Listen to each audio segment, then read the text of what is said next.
Have you ever wondered about the origin of popular technologies and how they got their start? Well, remember, technology can be big or small. It can be as small as a smartphone or as big as a car. And that takes us to today's topic. We are in San Carlos, California, and behind me is the original headquarters of Tesla Motors. This is the Ground Floor Innovation Channel, where we cover how technology became popular. And Tesla is one of the more fascinating stories within the space because they popularized not only their own Tesla cars, but they in fact changed the entire landscape for automobiles. At the turn of the century, and I'm talking about the 1800s into the 1900s, electric cars battled gasoline-powered cars for market dominance. Ironically enough, gasoline-powered cars had a difficult time then because the infrastructure wasn't there to fuel them. The same problem that electric cars have been facing more recently. But ultimately they did prevail because despite the fact that electric cars were smoother and quieter, with the infrastructure in place, people could take longer distance trips in gasoline-powered cars than they could in electric. And this story basically remained the same for all the years that followed. Now, there were fits and spurts where we would see electric cars emerge on the scene. Specifically in the 1970s, during the oil crisis, people were looking at electric cars as an alternative to gasoline when gasoline became too hard to come by and too expensive. And then we saw it again in the 1990s when the California Air Resources Board, otherwise known as CARB, mandated zero emissions cars, and manufacturers reluctantly brought their own versions of electric cars to market, even as their lawyers battled to overturn the legislation, which ultimately they prevailed. And so electric cars never really caught on. But there was another ingredient at play here, which is that they were never really promoted in the right way either. Electric cars were seen as a way to maybe save gas, or maybe help save the environment. But neither one of those were very compelling to consumers given how expensive electric cars were. Saving gas just didn't make sense because with the amount of money you were spending to buy the car in the first place, it kind of negated any of the gas savings. And although we want to have that feel-good factor of reducing our carbon footprint, that's generally not a motivator enough to buy into a new technology platform like an EV. Well, the two original co-founders of Tesla understood this. Those would be Martin Eberhard and Mark Tarpenning. These are two guys that worked for another company called Nouveau Media. And Nouveau Media had produced something called the Rocket ebook. Ebooks were kind of like the predecessors of the Kindles that we have today. The idea was something that you could sit, read for a few hours, have ample battery life, and be light enough where it didn't strain your hands to do it. To solve that challenge for the Rocket ebook, Martin and Mark had relied on lithium-ion batteries to do it. Now, you have to keep in mind that all prior electric cars dating all the way back to the prior turn of the century relied on either lead-acid batteries, which were big, bulky, and heavy, or nickel-metal hydride batteries, which were just a slightly improved version of the same thing. Limited range, lots of weight, not enough energy density to really make a dent in what a gasoline engine could do. But Martin and Mark figured out that if they paired the energy-dense lithium-ion chemistry with an AC motor, meaning alternating current, as opposed to a DC motor, which were the kinds of direct current motors found in commercial equipment, and used an inverter to make that conversion possible, they could have a car that would be extremely fast, have ample range, and be a viable competitor to gasoline cars. So that was kind of the aha moment, realizing that with the right battery chemistry, with the right kind of motor, with an inverter capable of making that transition happen, they would have the right mechanical formula to power a car. But that still didn't solve the desirability part of the equation, and they knew that this was critical to get right. So to solve for that, they partnered with Lotus Cars in the United Kingdom. Now Lotus, we've known from the James Bond films with the Lotus Esprit, and then more recently with a little car called the Lotus Elise that they built on aluminum chassis, made for an interesting partner for a couple reasons. One is they had great designers, so they were able to design a sexy sports car. They've had decades of experience doing it, and so they were the ones that penned the lines for the original Tesla Roadster. Two, they were renowned for making great handling cars, and they knew that if they were going to build a sports car, this car had to handle like the best of them. And so Lotus was great there too. And third, they had an active production line that they were willing to contract out where the Roadster could be built on a proper automotive production line before Tesla had their own. So that became their partner. Now they also had to have a benchmark. And that benchmark was the Porsche 911.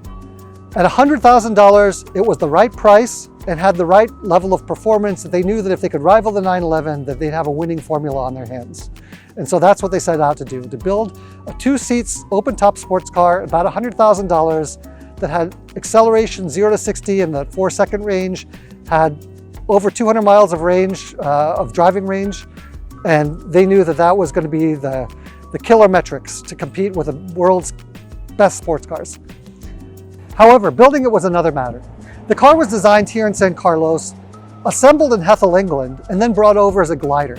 Now what a glider is essentially a complete car minus the powertrain. The powertrain, which consisted of the battery pack, the motor, and the inverter, would be installed just down the road from this location in Menlo Park. And that's how you would get to a finished car. They knew that the Tesla Roadster was not going to sell in huge volumes. It was too expensive and too impractical for that. But they had a plan. And that plan was to popularize the Tesla Roadster by making it an object of desire. They knew it was never going to be a volume seller, but if they could make it cool enough, it didn't matter. The next car would sell to a bigger audience in higher volumes, and the next one after that, and so on and so forth. And so the Tesla Roadster, which was codenamed the Dark Star, began to sell to celebrities like George Clooney, Leonardo DiCaprio, the two co-founders of Google, Sergey Brin and Larry Page. Basically, the who's who of Silicon Valley and Hollywood all were on the list to get Tesla Roadsters. And when they got them, they loved them. They drove them everywhere, and the publicity was nonstop. That brings me to my role here at Tesla. I was the head of communications, so it was my job to make that possible. I took media folks out for rides in the Tesla Roadster so they could review it. I took out the early deposit holders so they could preview the car that they were going to get. And it was a lot of fun seeing the excitement in people's faces the first time they rode in a car and felt the dramatic acceleration of a super fast EV. Now the thing is, as the Tesla Roadster was being built, there were already plans in place to transition from the Dark Star, which was the Tesla Roadster, into the White Star, which would become the Model S. This was going to sell at a similar price point, maybe slightly less money, as a 4-door car capable of transporting more of a family type of dynamic, as opposed to just one person and their companion. From there, they would then do another higher volume car. This would eventually become the Model 3 at a lower price point, and so on and so forth. The idea being that with each successive car that they could build at higher volumes, they would have more purchasing power for the single most expensive component that went into making a car, which was the battery pack. Keep in mind, at this point, Tesla is buying commercial battery packs the same way that laptop manufacturers might be. And for them to have the ability to negotiate good prices on those batteries, they had to build a lot of cars. So that was the plan. Scale up, drive down the price of the batteries, and then therefore bring down the price of the cars. And that's actually exactly what they did. They followed that plan to a T. But with a Tesla Roadster, they knew it was going to be a limited production car. They knew it was going to be unaffordable to most people. So let's just make it drop dead sexy, make it fun, make it fast.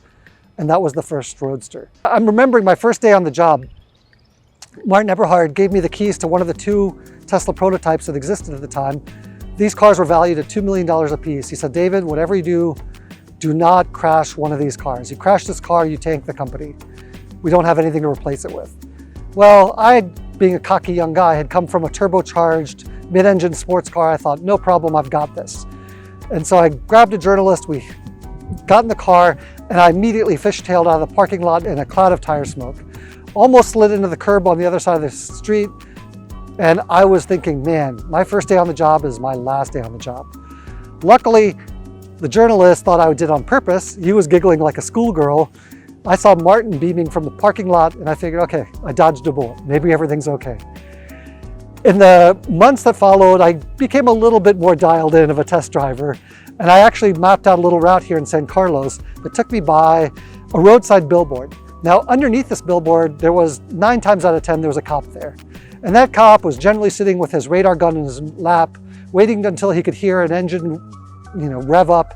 And then he would know to raise the gun up, take a measurement, and pull the car over. Well, we must have done hundreds of passes past that billboard, and the cop never raised his radar gun because he could never hear us coming. And so I'm happy to say that all those times that I was able to take journalists out or early customers, they would get the rush of acceleration, and we came back without a ticket. Tesla eventually outgrew this location. The reality is that this model of bringing in gliders, assembling them in Menlo Park, they just couldn't do enough volume that way. What they ended up doing instead was taking on the NUMMI plant in Fremont that Toyota had previously owned in partnership with General Motors and expanding their production capabilities there. So this became the hub for North American production, and as we all know, they added on other facilities around the world, including gigafactories where they could produce their own battery packs. And that got them out of the commercial battery space in terms of having to buy from other commercial vendors. The other thing that Tesla did that was quite smart, because there was 3 prongs to this approach, one being building the killer car, was to figure out a way to sell the car that was different than maybe how other manufacturers would do it. And what Tesla did is they said, you know what, we don't want to have anything to do with the dealer network. We want to sell these cars ourselves, just like Apple sells their products in an Apple store. The reason for that is they didn't want to see people be less than enthusiastic in selling one of their cars alongside a gasoline car. They wanted the people that sold those cars to be experts in EVs, to be evangelists of EVs, and they wanted to be able to make the price be exactly no haggle. What you see is what you get. So the Tesla store was a fundamental shift in how cars are sold. And then the third part was, although the Tesla was designed to be charged at home, just like a cell phone, and then recharged at night, they knew eventually people were going to want to road trip these cars. And so they focused on building their own charging network so that no matter where you were in the world, you would be able to charge your Tesla out in the wild. And this, in fact, set the bar for all other charging networks to follow. And to this day, they're the market leading charging provider, so much so that other car manufacturers are now clamoring to sign on with their charging protocol and to make their cars available at Tesla, to be charged at Tesla chargers.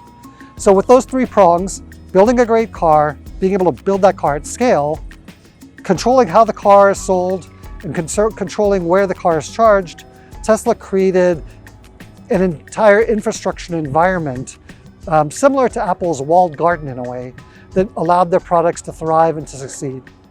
Now, if you like this kind of content, please do make a note of subscribing to this channel, hit that notification bell, definitely like the video, and leave a comment. Did you know about Tesla back in the day? Did you know that they had their origin right here in this anonymous little commercial complex in San Carlos? Maybe you had a ride in an original Tesla Roadster. If so, we'd love to hear about it. Otherwise, stay tuned for more stories like this, and we'll see you on the next installment of the Ground Floor Innovation Channel.